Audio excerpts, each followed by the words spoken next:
Hello दोस्तों, क्या आप एक कहानी सुनेंगे जिसका नाम है प्रकाश अंधेरे का अंत। आदित्य 17 साल का एक होशियार लेकिन अकेला लड़का एक छोटी सी कॉलोनी की छत पर बैठा होता है। नीचे गली में क्रिकेट खेल रहे बच्चों की आवाजें हैं, लेकिन वो उनमें शामिल नहीं है।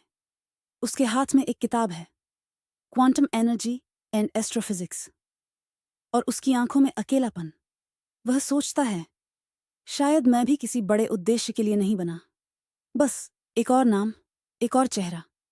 अचानक आसमान में कुछ अजीब होता है। एक चमकदार नीला उल्का तेजी से धरती की ओर आता है। पूरी छत नीली रोशनी में डूब जाती है। उल्का उसके घर से कुछ दूर एक सुनसान मैदान में गिरता है। जमीन थरथराती है और आसपास की लाइट्स झिलमिलाने लगती हैं। आदित्य उस ओर भागता है। उल्का अब एक बिल्कुल काले पत्थर जैसे गोले में बदल चुका है, जिसके चारों ओर नीली ऊर्जा घूम रही है। जैसे ही वो उसे छूता है, एक झटका महसूस होता है। शक्ति उसमें समा जाती है। उसकी आंखों से नीली चमक निकलती है। नसें नीली हो जाती हैं। उसका शरीर कांपता है। आह, ये क्या हो रहा है मेरे साथ? बेहोश होकर गिर जाता। अगले दिन सुबह वह खुद को अलग महसूस करता है। उसके हाथ में कंपन होता है और किताबें बिना छुए उसकी ओर खींचने लगती हैं। आईने में देखता है, उसकी आंखें थोड़ी चमक रही हैं।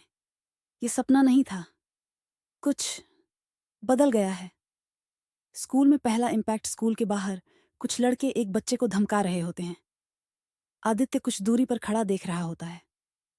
पहले की तरह वह मुड़कर चला नहीं जाता। अब वो सामने जाता है। एक गुंडे के हाथ से फोन हवा में उठकर सीधा उस बच्चे के पास पहुंच जाता है। सभी दंग रह जाते हैं।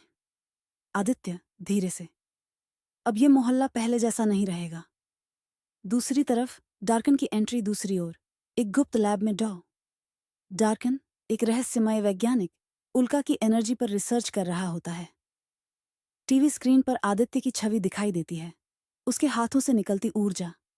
डार्कन, तो शक्ति जाग चुकी है, खेल अब शुरू होगा।